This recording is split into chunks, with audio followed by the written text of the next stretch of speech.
Donald Trump. It's just me, Paula Poundstone. I was just playing with the cats. I made a terrible mistake when we were talking last night. I said iced tea was going to do your show. It was vanilla ice. Why didn't you say something? You wanted iced tea, huh? Can I ask you another question? Why do you think Lara Trump did that interview with you a couple days ago on Fox? Do you think it's so she won't have to listen to you say the same drivel with giblets in your mouth on Thanksgiving? You sure didn't give her an exclusive. And that's what I want to talk to you about. I can't tell if you like her. I know in general you have a philosophy that wives should be rotated out every couple of years. Maybe you're upset that Eric isn't adhering to the family practice. Have you told him that you have a special place for her near the 7th hole at Bedminster? In that whole interview, you told her one new thing, which was that you told Iran that in addition to not making a nuclear weapon, they couldn't buy one.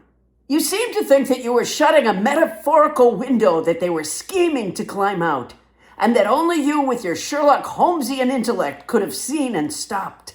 I think the language in the discussions, and I would imagine in the agreement Obama had with them, the one that was working, you remember, back when the Strait of Hormuz was open, I believe the language was that Iran could not obtain a nuclear weapon, which you'll note covers making one, buying one, being loaned one, finding one in a woman's cascading hair, and conjuring one.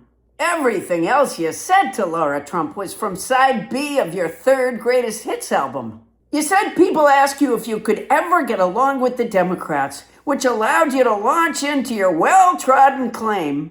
I'm not sure that's possible, because I want closed borders and they want open borders. They want every criminal in the world to come into our country. It wasn't so much a journalistic interview as it was a visit with her kid's grandpa. Because a real journalist might have said at this point, which Democrats exactly want every criminal in the world to come into our country? Did they say it directly to you?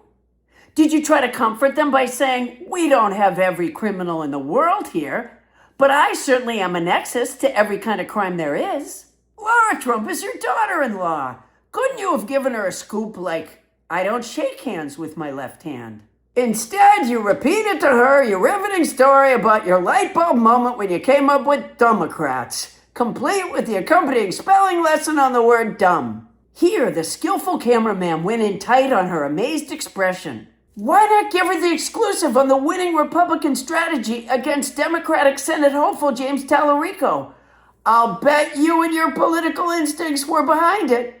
You endorsed Tallarico's opponent, the scandal-drenched Texas Attorney General Ken Paxton, during his primary run against Republican Senate incumbent John Cornyn. And the party of pedophile protectors was right there beside you behind Ken Paxton. And they are now releasing the Kraken on his Democratic opponent James Tallarico by accusing him of being a vegan, with the assertion that a vegan simply cannot win in Texas. Apparently he's not a vegan, but nonetheless, even an accusation of a vegetable diet is a death knell for a Texas campaign. And if someone outs him for avoiding starch, it is all over.